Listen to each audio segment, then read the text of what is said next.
Want some coffee? Emma asked. No time. I'll grab breakfast at work, Jack replied, avoiding her gaze. Emma, puzzled by his persistent refusal to eat at home, offered, I made pancakes, your favorite. Should I pack them for you? Her offer was met with Jack's exasperated sigh. Emma, I'm not a kid needing packed lunches. I don't eat pancakes anymore, they're unhealthy. Our cafeteria has better options. And you should watch out with those pancakes too, for your own good.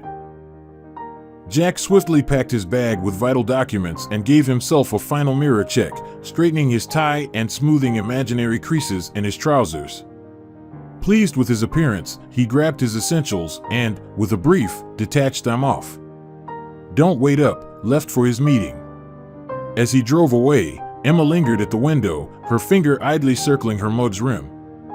She stared long after he disappeared, his recent comments about her figure echoing in her mind.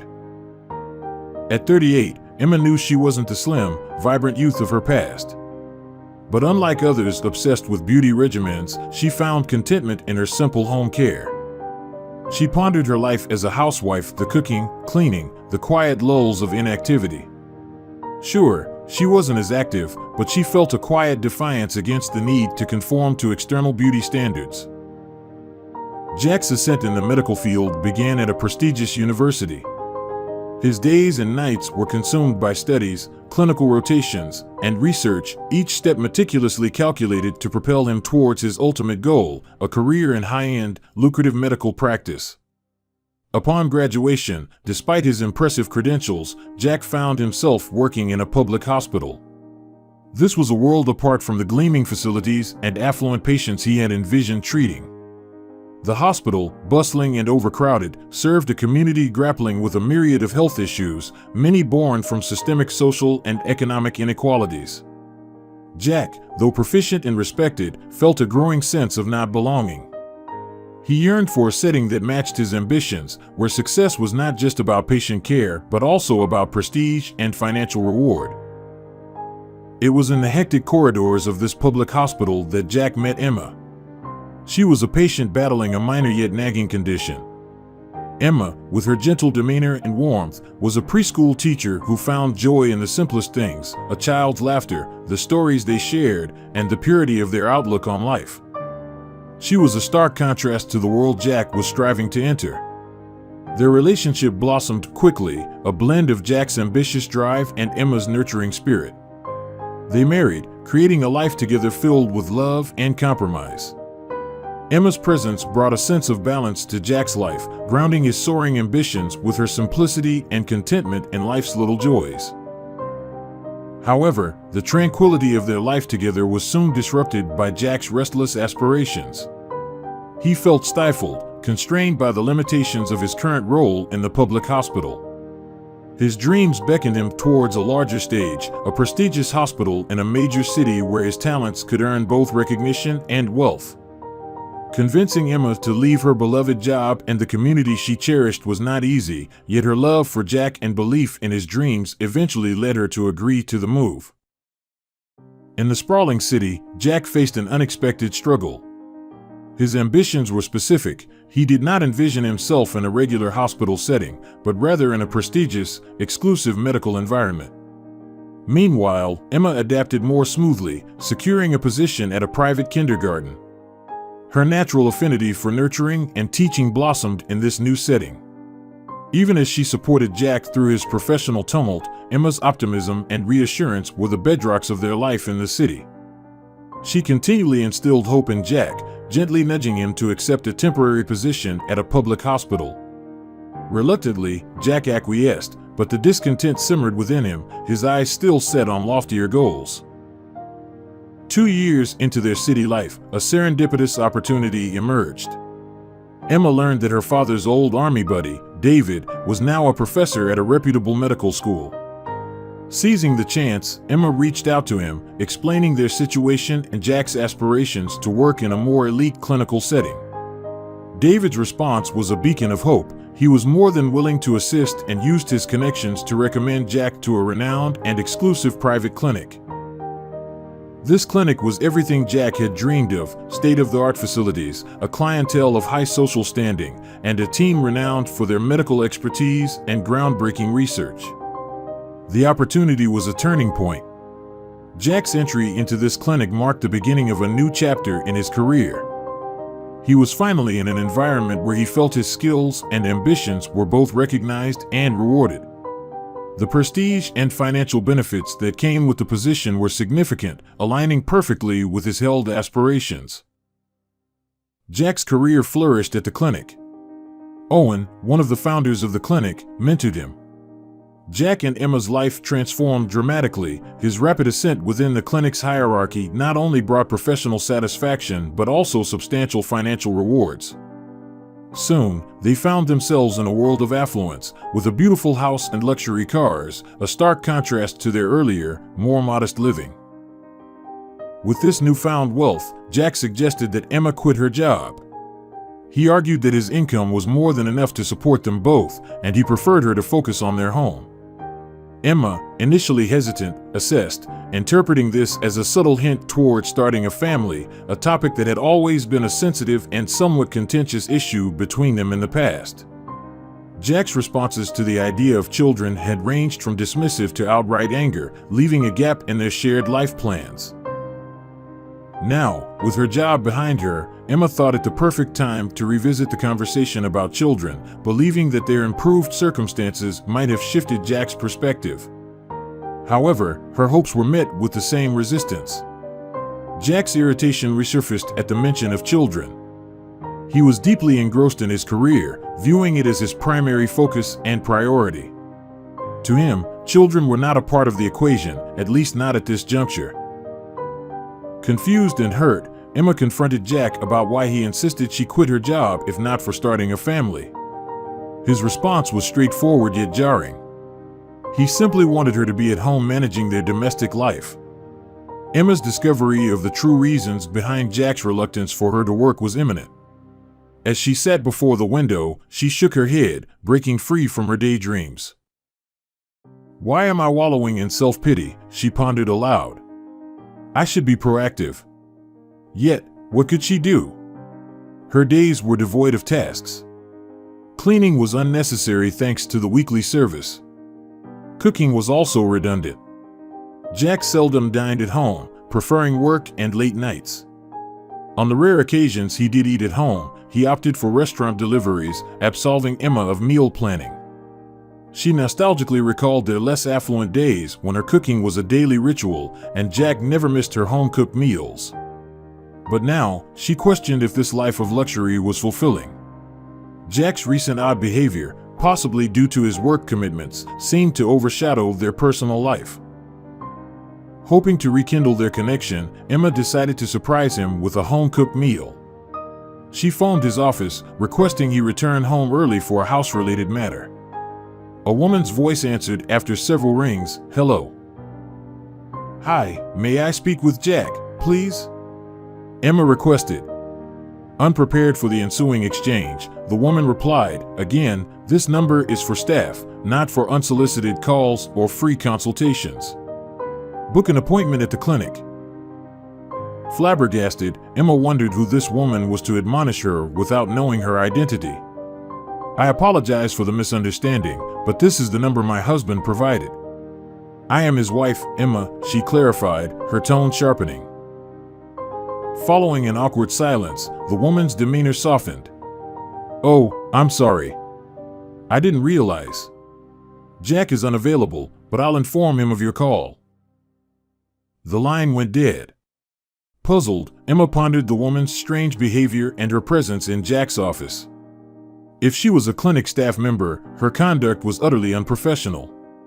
Putting aside her concerns about a possible affair, Emma reached out to her friend Nora for counsel or, at the very least, some solace. In the evening, Emma arrived at the restaurant where Nora was already seated, eagerly awaiting her arrival. "Emma, I've missed you so much, dear."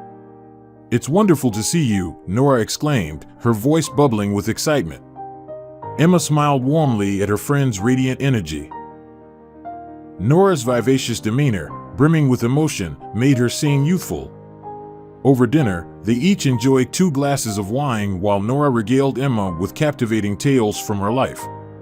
As the conversation waned, Nora's expression turned earnest, a rare seriousness in her tone. "I can tell something's bothering you, Emma. Is it health, stress, or is it something with Jack?" she asked gently, her gaze fixed on Emma. Emma felt a blush creep up her cheeks, hoping it went unnoticed by Nora. "It's about Jack," she confessed quietly. "I suspect there might be someone else, but it's just a hunch, nothing concrete." Nora listened intently as Emma detailed Jack's late nights, mysterious phone calls, and his increasingly distant behavior. Voicing her concern seemed to lighten Emma's burden, but she quickly rationalized, "Maybe I'm overthinking it because I've got too much idle time. I should find a hobby or something productive. I might just be imagining things." Nora, however, didn't offer the expected laughter or reassurance. Instead, she replied solemnly, "Don't dismiss your feelings so quickly.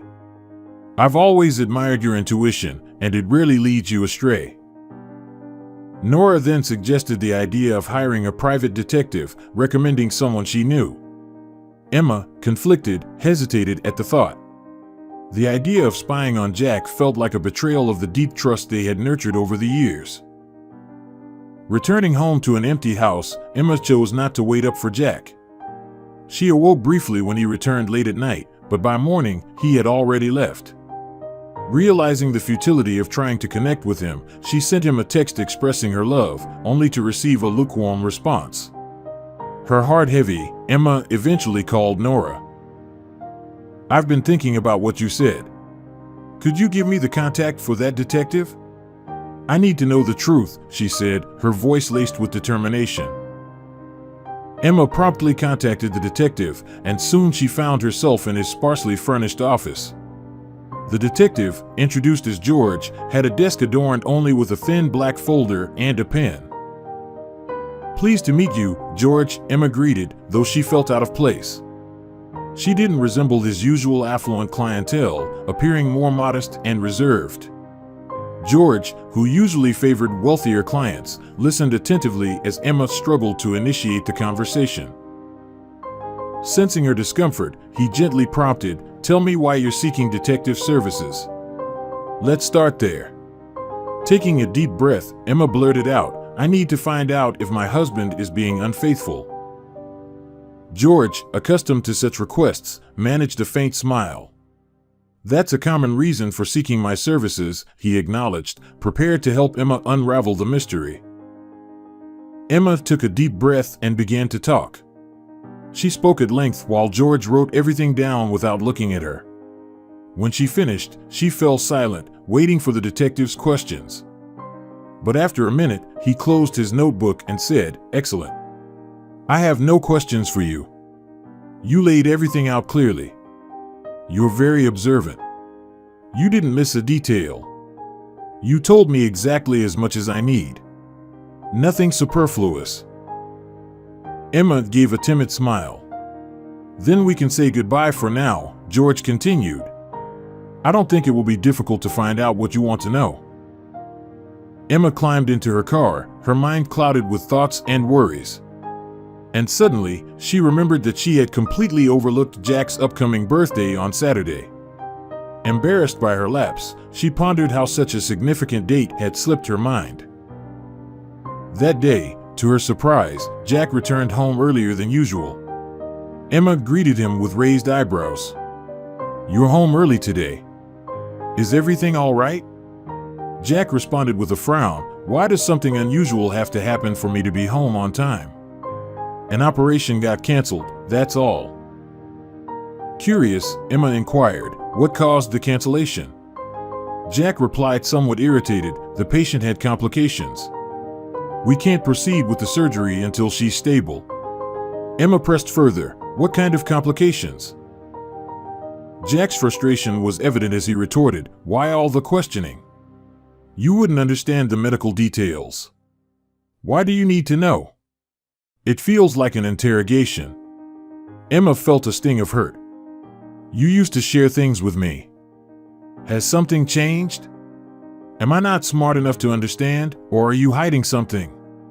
Jack softened his tone. It's not about you being smart or not. I'm just exhausted.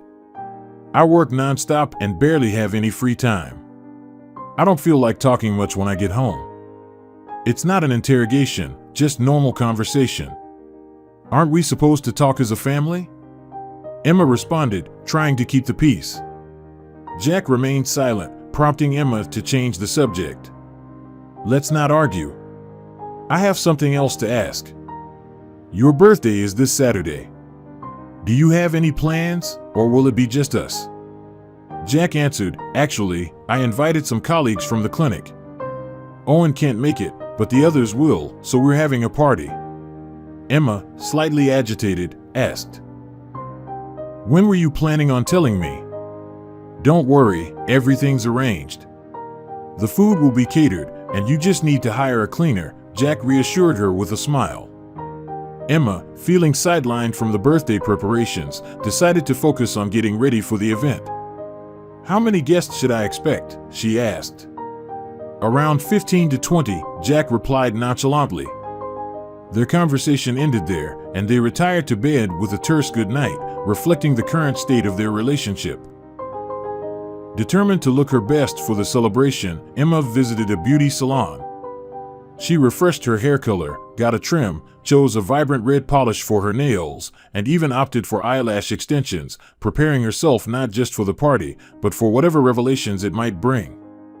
Saturday arrived, and Jack's meticulous planning was evident.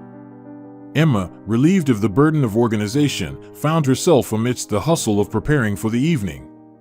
Despite the chaos, it all seemed inconsequential compared to her growing unease. She knew none of the guests. Why had Jack insisted on hosting at home instead of a neutral venue like a restaurant? As guests streamed in, the house buzzed with joyous chatter and the clinking of champagne glasses amidst tables adorned with delicacies. Emma, introduced to a few guests by Jack, soon retreated to the bedroom for a brief respite. Gazing at her reflection, she felt overshadowed. Her dress, though elegant, paled beside the lavish ensembles of the other women.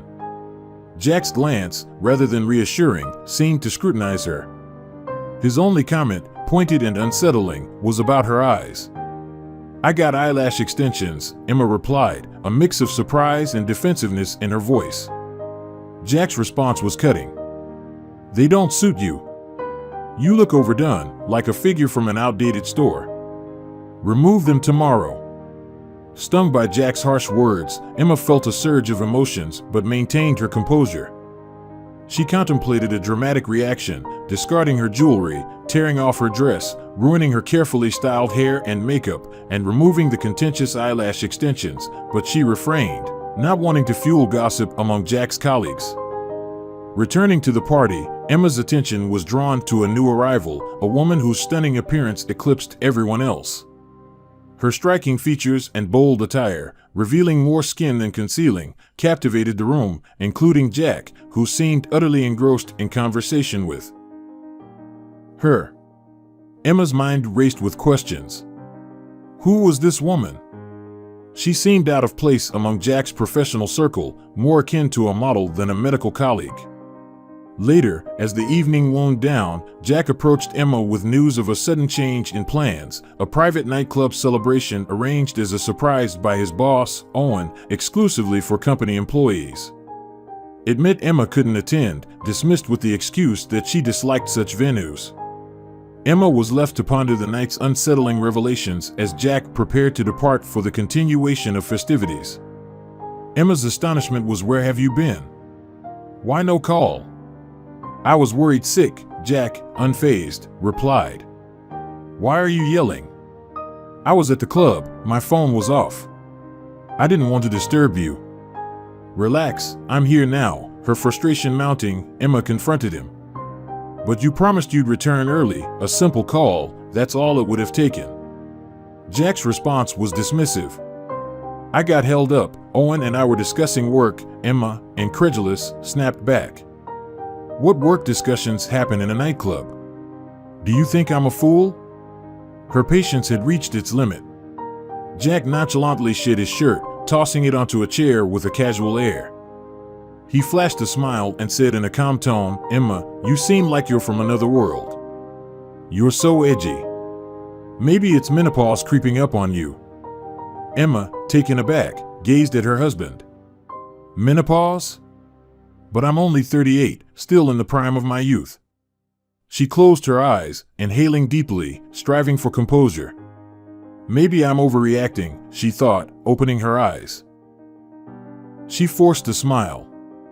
"You had me worried," she whispered softly. "I've got a surprise for you. I'm wearing new lingerie tonight." Jack gave her a fleeting look, his eyes filled with a hint of remorse. "Honey, that's incredibly thoughtful, but I'm just too exhausted. Can we take a rain check?" Emma watched him walk away, lingering in silence before retreating to the bedroom. The next morning, she awoke late, the clock striking noon. Jack had already left. Emma sipped some water, considering resting again, when her phone's incessant blinking caught her eye. 10 missed calls and 5 messages from George, the detective. 20 minutes later, Emma stepped outside to meet George. A car nearby flashed its headlights and pulled up. Emma slid into the front seat, and they headed to an unassuming cafe. George laid out a folder before Emma. Inside were various photos. Emma's hands trembled as she picked one up. It depicted Jack, clad in a white medical coat, at the clinic's entrance with a dark-haired girl. Their easy chatter and Jack's smile were evident. Setting it aside, Emma scrutinized the next photo. The girl, now facing the camera, wore oversized black glasses, her identity obscured. Another photo captured Jack in a restaurant, a solitary red rose beside him, his gaze suggesting he awaited someone. The final photo revealed the truth. In this same cafe, Jack sat opposite the dark-haired woman. Emma recognized her instantly. It was Isabella. Emma raised her eyes to meet the detective's gaze, who was nonchalantly enjoying his breakfast. "She's a colleague at my husband's clinic," she remarked, though it felt redundant. Finishing his bite, the detective took a sip of water and looked at her intently. "She's not a clinic employee," he clarified. Confused, Emma protested, "But she's always with my husband's colleagues." The detective leaned in slightly. "Her name is Isabella. She's actually the clinic owner's wife, not a doctor." A heavy silence enveloped them. Emma's eyes returned to the photo, a storm of emotions brewing within her. This woman, Isabella, had been in their home, and Jack hadn't feared discovery. Breaking the silence, the detective added, "Isabella is 30. She and your husband have been involved for 2 years." He slid another photo across the table. It showed a taxi parked in front of a grand house, with Jack unmistakable and sunglasses standing beside it. "What did Jack say yesterday when he left?" he inquired. Emma's voice was a whisper, her eyes fixed on the photo. "He mentioned Owen had planned a surprise, a night out at a club with colleagues." The detective nodded. "They did go to a club, but it was Jack who arranged it, not Owen. He left with Isabella an hour later, and they spent the night at a hotel." Emma felt a crushing wave of betrayal from Jack, her partner of many years. "Excuse me," she murmured, rising abruptly from her seat. After composing herself in the restroom, Emma returned, her demeanor calm. "Thank you for your services," she said, slipping on her sunglasses as she awaited her taxi. Emma's thoughts were consumed with plans of retribution against the man she had loved and trusted. Upon her return, Jack greeted her casually. "Where have you been?" "Just running errands," she replied nonchalantly. Jack informed her of his plans to work and then leave for business. Settling at his computer, Emma's mind was made up. Her revenge would unfold once Jack left. The detective had provided her with a flash drive containing all the photos, a key piece in her plan. An hour after Jack retreated to his office, he emerged to take a shower. When he emerged, meticulously perfumed, Emma couldn't help but suspect he was preparing to meet Isabella. Suddenly, every little detail seemed glaringly obvious. Once Jack left, Emma slipped into his office and booted up his computer. She felt armed with a foolproof plan. "It's time to turn the tables, Jack," she muttered to herself, a hint of determination in her voice. She began attaching all the photos of Isabella and Jack to an email, adding Jack's contacts as recipients. Her finger hovered over the send button, but just as she was about to dispatch the email, a wave of hesitation washed over her. Owen's face flashed in her mind. Would this revelation harm him too? Torn, Emma wrestled with her conscience, and finally, with a heavy heart, she deleted the email. Acting swiftly, she dashed out to her car. She had found Owen's number in one of Jack's emails. Dialing the number, she asked Owen to meet her, stressing the urgency. Emma's hands trembled slightly as she clutched her coffee, the steam swirling up like the turmoil inside her. Across the table, Owen, a 55-year-old man with lines of kindness etched into his face, exuded a surprising calm. The ambient noise of the coffee shop seemed to fade into the background as they locked eyes, united by a shared betrayal. "Owen, I'm sorry to meet under these circumstances," Emma began, her voice a mixture of anger and despair. "I recently hired a private detective and, well, I found out about Jack and Isabella."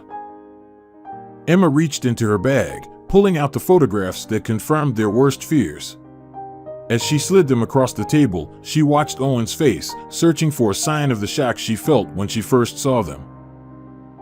Across from her, Owen's expression was a complex tapestry of resignation and faint surprise.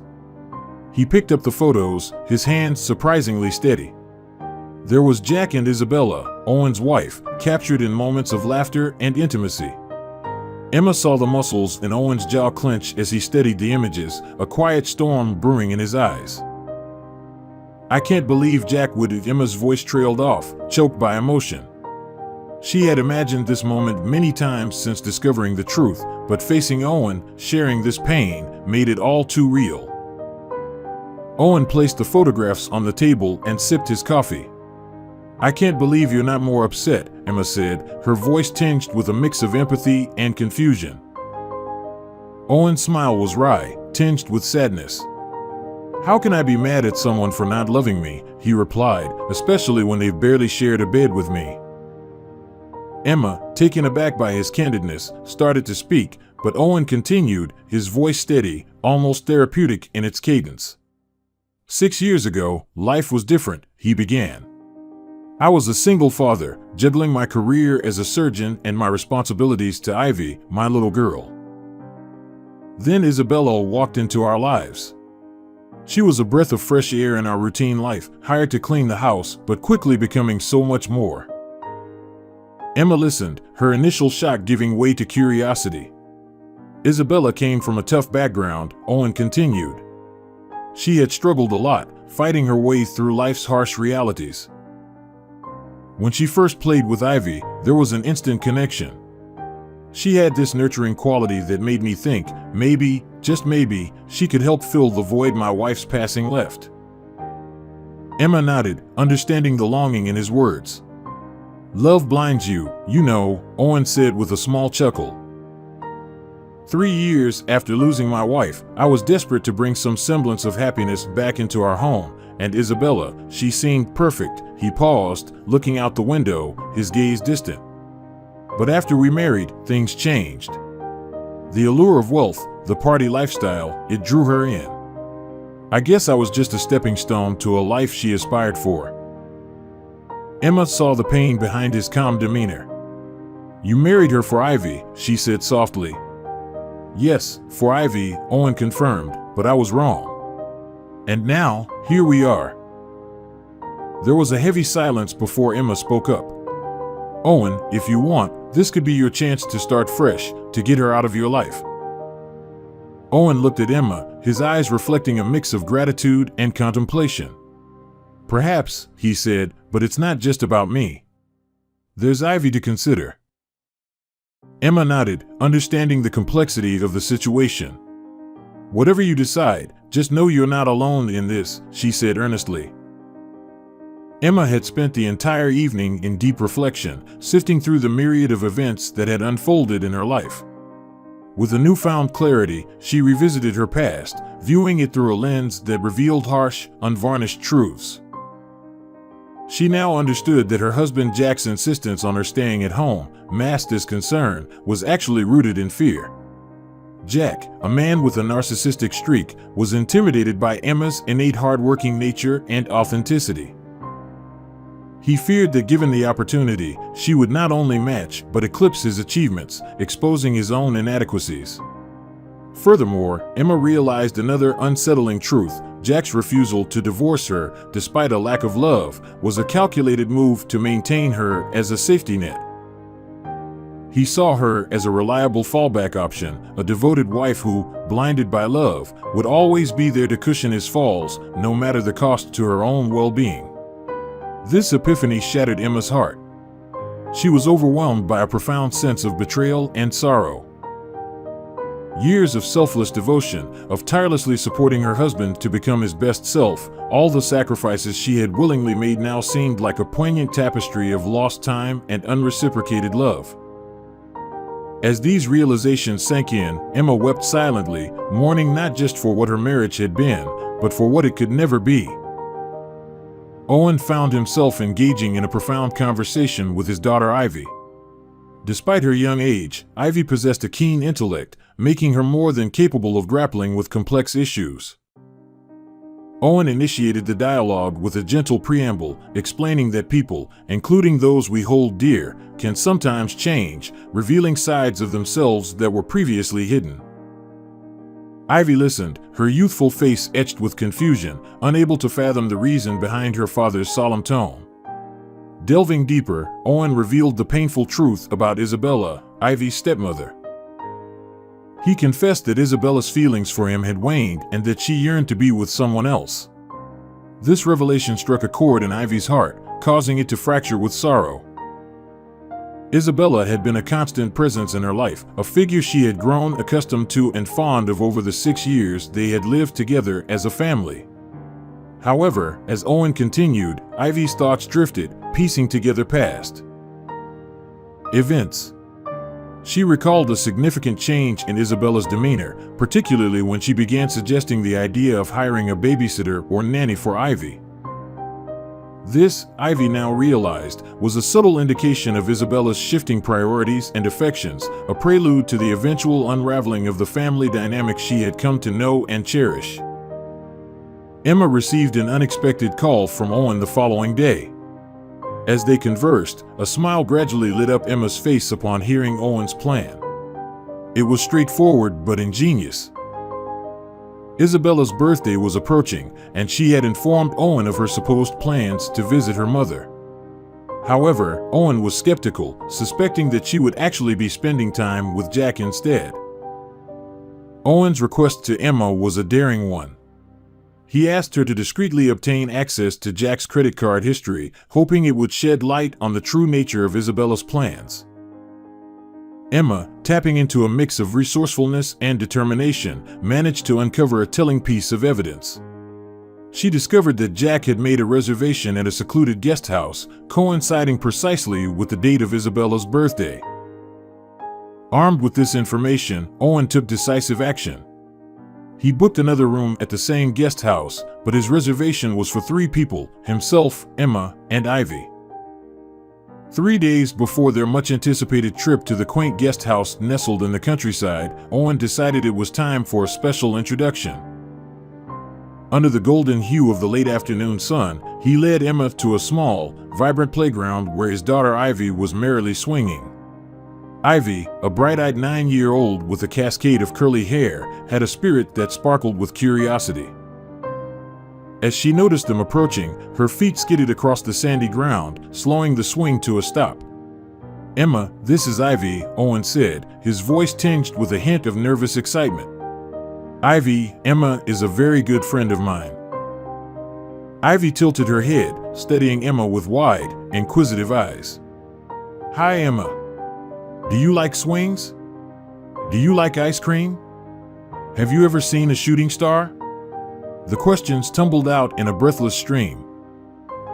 Emma chuckled, charmed by the child's enthusiastic barrage. "Hi, Ivy. I do like swings, and ice cream is my favorite. And yes, I've seen a shooting star once. It was magical. Ivy's gaze flickered between Emma and her father, sensing the unspoken undercurrents. Daddy says you're sad, like he was. Did someone break a promise to you too? Owen's eyes widened slightly, a gentle reminder of the innocence with which children perceive the world's complexities. Ivy, remember we talked about how sometimes people's feelings get hurt? Owen nodded, a serious expression replacing Ivy's earlier exuberance. She hopped off the swing and approached Emma, her small hands hesitantly reaching out. I'm sorry you're sad. When I'm sad, hugs make it better. Can I give you a hug? Emma felt a surge of warmth as she knelt down to Ivy's level. The world seemed to pause as Ivy wrapped her tiny arms around her. The rush of blood in Emma's body was replaced by a calming tide of affection and connection. Thank you, Ivy, Emma whispered, her voice thick with emotion. She held the child close, feeling the sincerity and compassion that only a child's embrace could convey. As they parted, Ivy looked up with a smile that held a wisdom beyond her years. You can have my hug whenever you're sad, okay? Emma smiled back, her heart swelling with gratitude. In that moment, Ivy's simple, heartfelt gesture had bridged the gap between two souls, offering a silent promise of healing and understanding. On the morning of Isabella's birthday, the air was thick with unspoken words as Jack fidgeted in the kitchen, his gaze avoiding Emma's. He cleared his throat, a forced casualness in his tone. I just got a call, Emma. There's an important doctor's meeting out of state. I need to leave today and might be gone for a few days. Emma, stirring her coffee, didn't miss a beat. She had anticipated this, the predictable pattern of his excuses now all too familiar. She turned, her expression artfully crafted into one of disappointment. Oh, that's unfortunate. I was hoping we could spend these days somewhere special, maybe in nature, a cozy guest house perhaps.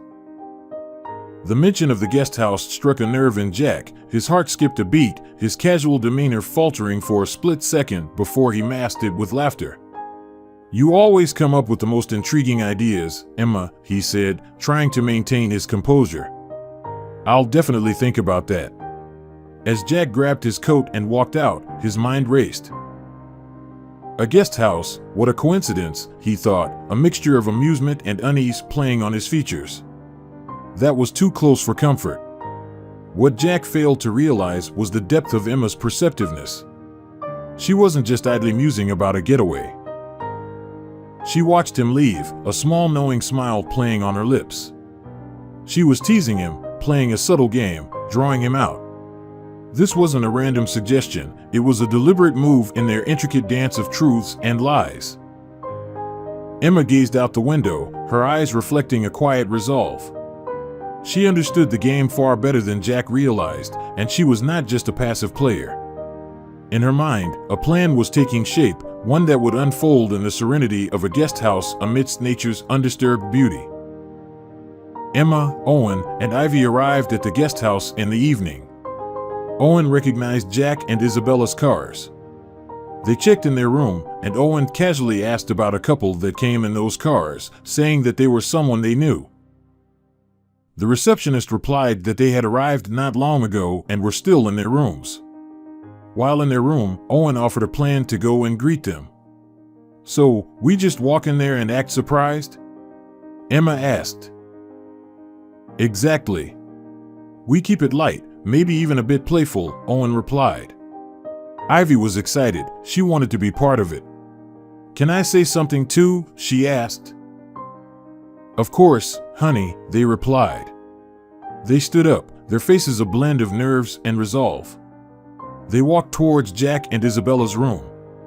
Owen knocked. After a brief pause, Jack opened the door, his face turning pale upon seeing them. Jack, what are you?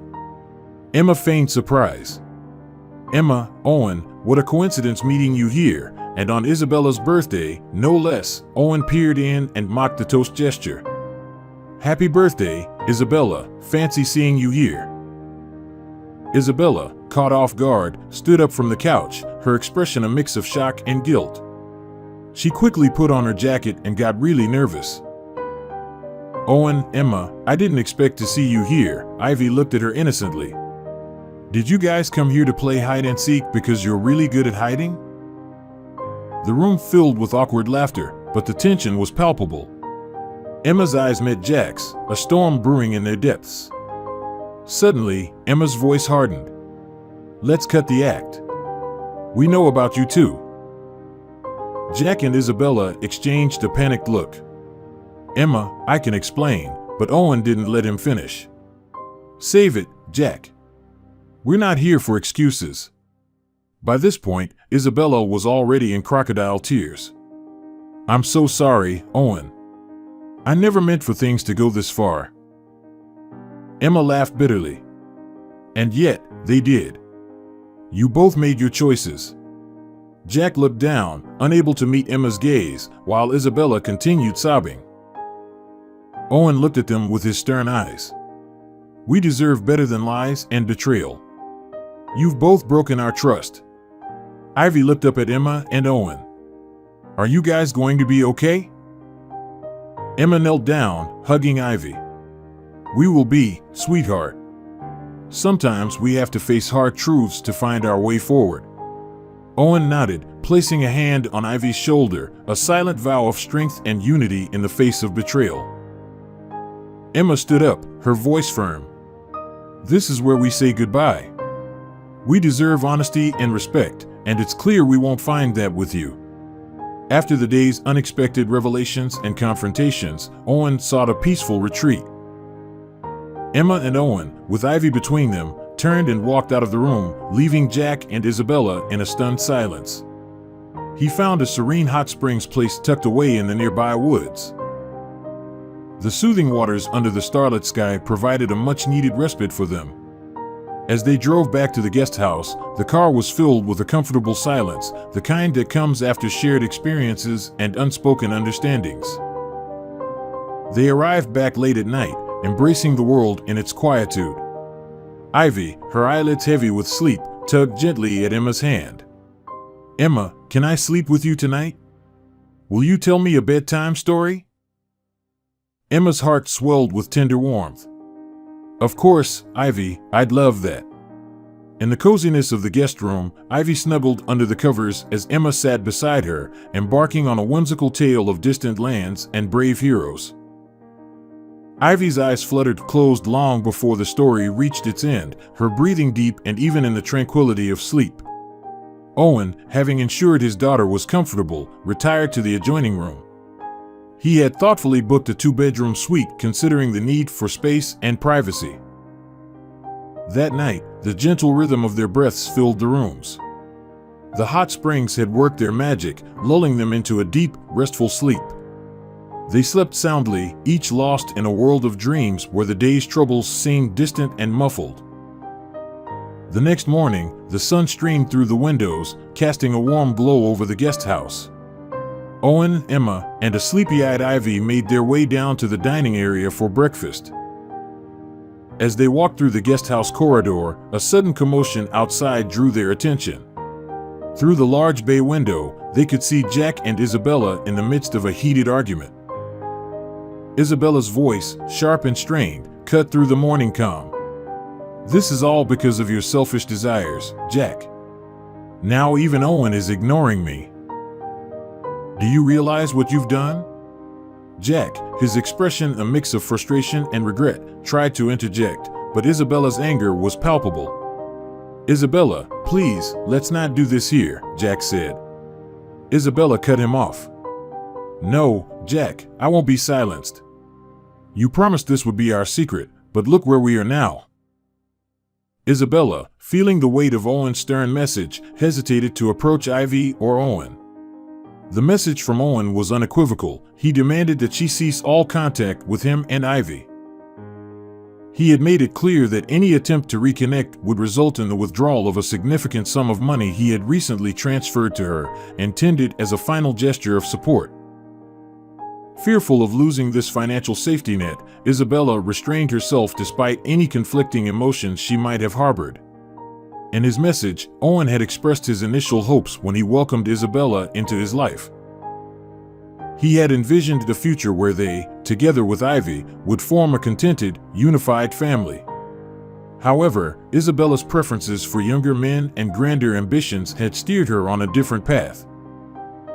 With a mix of resignation and defiance, Owen told her to pursue her desires, effectively closing the chapter of their shared life.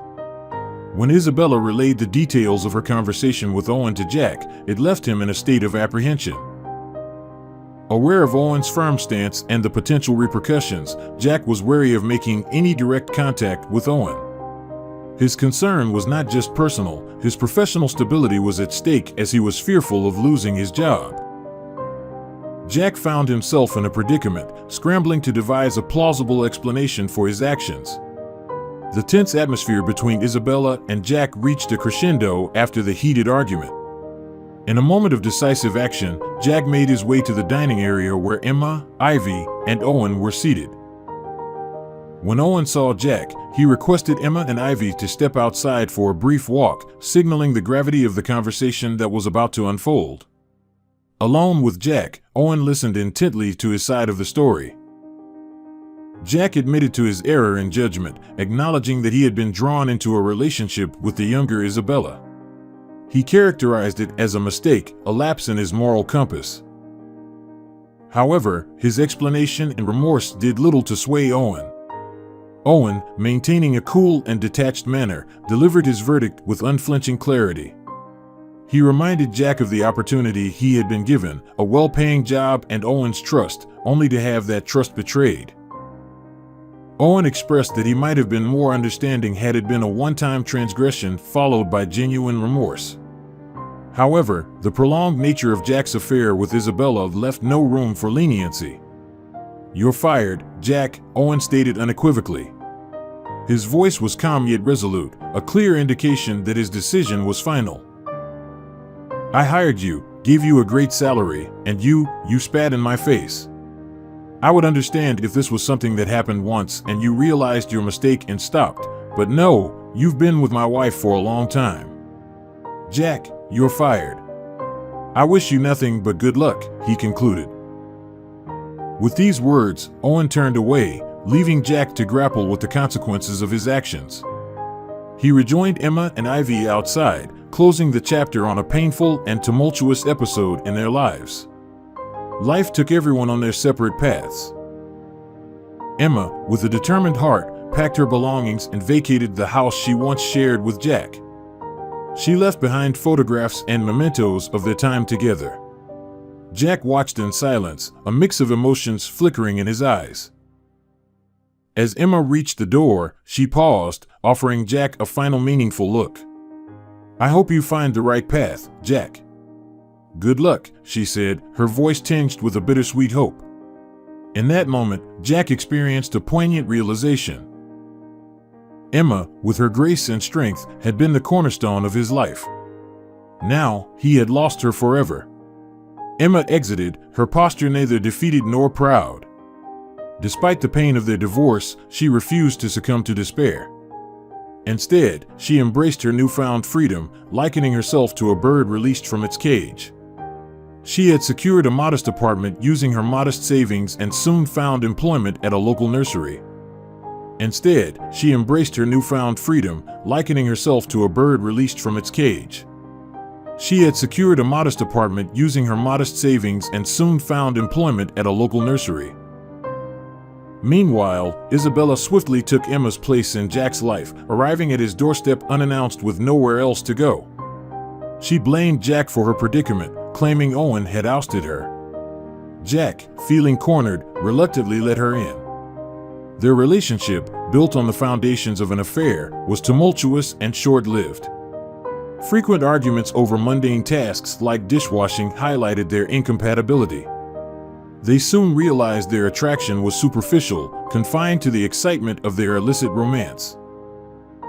Jack's reputation in the medical community had taken a hit, finding work became a struggle. He grudgingly accepted a position in a public hospital, a place he once held in contempt. Isabella, living off the last of Owen's financial support, quickly burned through her funds with her extravagant lifestyle.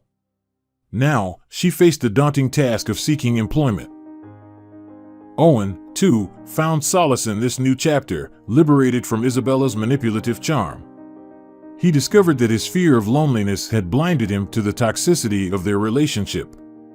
He felt a surprising sense of relief. However, young Ivy grappled with these changes. Isabella's absence, despite her lack of maternal influence, left a strange void in Ivy's life, stirring feelings of confusion and loss in the child. Owen's efforts to comfort Ivy with gifts and toys only provided fleeting solace. She would soon return to a state of apparent loneliness. But Owen overlooked a crucial detail. Ivy wasn't lonely, she was troubled by her father's own distress. Often, Owen would sit in the kitchen, his shoulders slumped, lost in his thoughts. Ivy, deeply attuned to her father's emotions, could sense his inner turmoil. One day, Ivy suggested they cook a special dinner at home instead of dining out, a rarity for them. Owen, touched by this unexpected request, agreed with a warm smile. That afternoon, they enjoyed a bonding experience shopping and cooking together. The joy of preparing a meal with his daughter lifted Owen's spirits. As they were setting the table, the doorbell rang, interrupting the cozy atmosphere. With a look of concern, Owen and Ivy exchanged glances, not expecting visitors. Owen removed his apron and went to answer the door. To his surprise, he found Emma standing outside, her expression filled with worry. Emma inquired about their well-being, particularly Ivy's. Owen, puzzled, assured her that everything was fine and invited her in. Emma then revealed the reason for her visit. She had received a text message, supposedly from Owen, expressing urgent concern for Ivy. Owen denied sending any such message, leading to mutual confusion. While Emma showed Owen the message on her phone, Ivy, oblivious to the unfolding situation, continued to hum a song and set a third plate on the table. Moments later, Owen and Emma entered the kitchen. The mystery of the message hanging in the air, Ivy's nonchalant invitation for Emma to join them at the dinner table as if her presence was entirely expected, brought a smile to Owen's face. He soon realized that it was Ivy who had sent the message from his phone, cleverly orchestrating Emma's arrival. Despite her young age, Ivy was astutely observant and deeply caring. She had sensed her father's yearning for familial warmth and companionship since his separation from Isabella. Recognizing the subtle connection between Owen and Emma, Ivy believed Emma could fill the emotional void in their lives. Owen, a man of simplicity and humility, had always prioritized Ivy's happiness above all else. Now, in a tender reversal of roles, his young daughter was looking out for him. The dinner they shared was filled with laughter and reminiscence, especially when Ivy entertained them with humorous imitations of her teachers and classmates. After the meal, feigning sleepiness, Ivy hugged Owen and then Emma. Looking earnestly into Emma's eyes, she expressed her wish for Emma to stay, not just for the night, but indefinitely. Emma's heart was touched by Ivy's sincere request. She looked at Owen, whose expression transformed into a mix of surprise and delight at his daughter's intuitive matchmaking. Owen and Emma spent the evening deeply engrossed in conversation, and Owen graciously offered Emma the guest room while he slept on the sofa. The following morning, heralding a new chapter for Owen and Ivy, they awoke to the sounds of breakfast preparations in the kitchen. They found Emma already up, making sandwiches for Ivy's school day. Owen's heart warmed at the prospect of this fresh start. Fast forward 5 years, the scene at the playground was a testament to their joyous family life. 14-year-old Ivy played with her 4-year-old brother Chris in the sandbox of the kindergarten, a testament to the loving family they had become, fostered with Emma's involvement and Owen's unwavering support. This was a family built on understanding, care, and a serendipitous twist of fate orchestrated by a young girl's insightful heart. As Emma's pregnancy progressed and she was in the hospital for her delivery, Isabella visited Owen's clinic, but this time with a different purpose. She was there to collect a recommendation letter. This encounter was a testament to the new chapter in Emma and Owen's life, one where they chose not only to forgive their former partners but also to support their betterment. Embracing this philosophy, Emma had inspired Isabella to value education, recognizing her youthful potential as a stepping stone for a promising career. Influenced by Emma's strength and success, Isabella chose to heed this advice. Simultaneously, Owen extended a helping hand to Jack by contacting a colleague who managed a clinic in another state, thereby securing a position for Jack. This gesture of kindness was warmly appreciated by Jack, who himself had experienced a considerable personal transformation. Owen, Emma, Ivy, and their latest family member Chris settled harmoniously into a charming, cozy house on the town's outskirts. Reducing his workload at the clinic, Owen now devoted more time to his family and supported Emma in managing the kindergarten. This choice underscored his dedication to his family's well-being and his backing of Emma's initiatives. Their lives woven together through acts of forgiveness and mutual support marked a significant shift from a past riddled with challenges to a present brimming with love, understanding, and shared growth. Once a fragmented family, they had transformed into a beacon of unity and new beginnings, embodying the essence of compassion and the beauty of second chances.